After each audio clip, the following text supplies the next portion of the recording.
Nah, kalau kita kembali lagi pada Al-Quran, kita akan mulai membahas tentang penciptaan Adam ini. Tentang penciptaan Adam. Nah ini kebaca dari belakang, kebaca?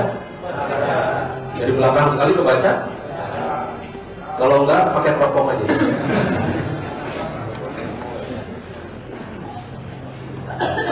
Nah, ini satu ayat. Sesungguhnya aku hendak menjadikan seorang khalifah di muka bumi. Hendak menjadikan seorang khalifah, pemimpin di muka bumi. Mengapa engkau, dan mereka berkata di malaikat,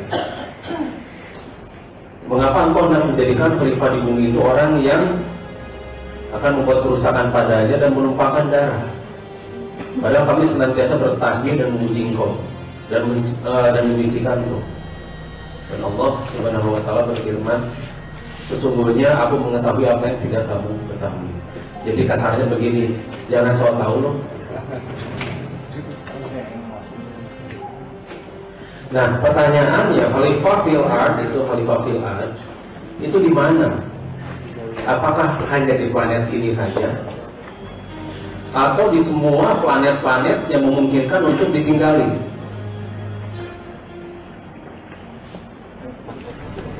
Nah, kemudian ayat 31, dan dia mengajarkan kepada Adam nama-nama seluruhnya. Ini dalam kurung benda-benda. Itu terjemahannya macam-macam. Yang Anda baca terjemahan apa atau tafsir apa, macam-macam. Tetapi ketika disebutkan nama-nama seluruhnya, kemudian mengungkapkannya pada para malaikat, Allah berfirman, sebutkanlah kepadaku nama benda-benda itu jika kamu memang orang-orang yang benar.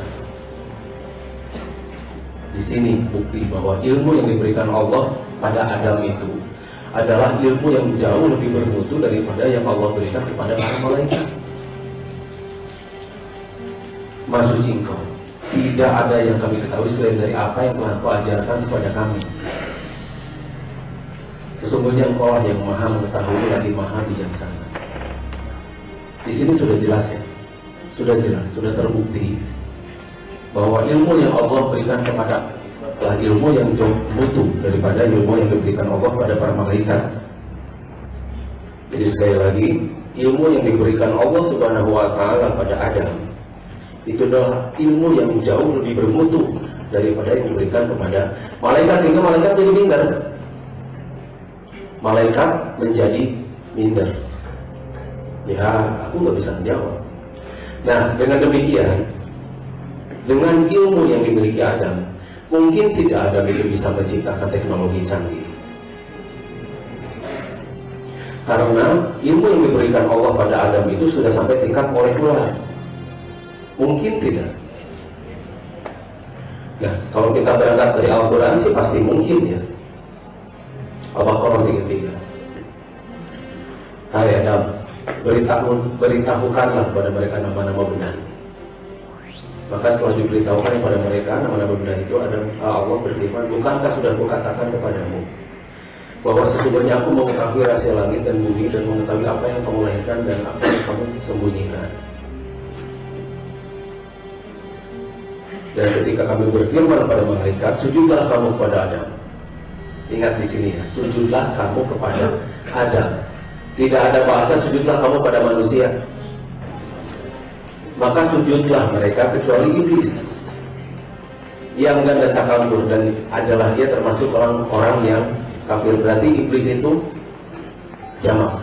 Iblis itu tidak satu. Akar katanya ablasu, yaitu pembangkang.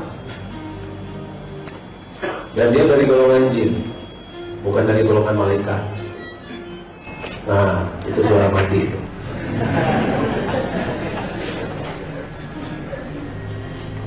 Jadi di ini saja ya, di nonaktifkan saja itu handphone. Nah, suara-suara nonaktif.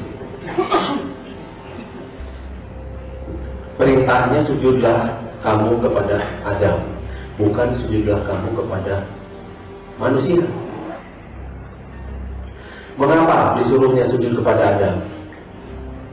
Karena kemampuan Adam itu masih 100% kemampuan manusia. 100% full. Dia mampu melakukan banyak hal yang tidak bisa dilakukan oleh malaikat. Dan kemudian ada cerita Khuldi setelah Siti Hawa digoda oleh iblis karena Adam kuat gitu. Tidak mempan Adam, lempeng mulai. Sampai kamu ngomong dia mengaruh, saya mau iblis, mau.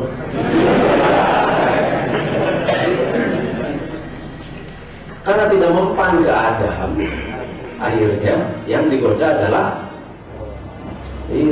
istrinya. Istrinya tidak tahan godaan.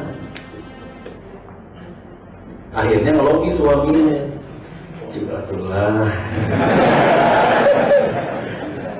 Tuh, cek belis oke. Kalau kita dekati pohon ini, kita khuldi, maka kita akan bermutasi jadi suatu makhluk yang benar-benar luar biasa, yang akan menyamai Tuhan kita. Gitu kan? Ya, nggak terbuktikan sekarang juga ya. Rata-rata yang namanya suami-suami atau misalnya laki-laki pas digoda ku istri gitu kan,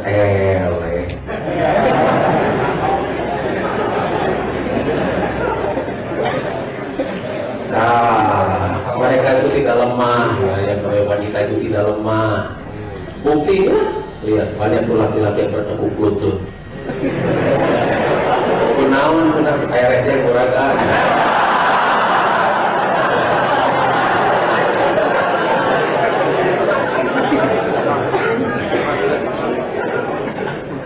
Nah, jadi ini yang harus kita waspadai. Sebetulnya godaan iblis itu luar biasa. Tetapi kalau tidak ada iblis, kita tidak bisa beribadah. Tidak ada lawan, sehingga ada lawan. Coba bayangkan kalau kita hanya membuat suatu makhluk yang baik semua, Allah atau Allah bukan kita ya, kita jago ya. Allah membuat makhluk yang baik semua, tidak ada yang namanya seru. Allah itu pasti menciptakan segala sesuatunya itu berpasangan, siang, malam. Tapi diantara yang berpasangan itu ada transisi, positif, negatif, no. Malam, siang, maghrib. Perempuan, laki-laki, panci. Masalahnya apakah itu buatan Allah? Tapi itulah yang namanya sunatullah. Dan ternyata banyak makhluk-makhluk yang homo seperti itu. Setelah imunisasi dan vaksinasi itu beredar secara luar biasa. Nah, itu nanti kita bahas. Kemudian ada beberapa kalimat dari Tuhannya, maka Allah menerima tobatnya. Sesungguhnya Allah itu maha penerima tobat lagi maha penyayang. Memang rencananya itu kok jadi khalifah fil ard. Sekali lagi, rencananya jadi khalifah fil ard. Khalifah di muka bumi, bukan khalifah di muka surga.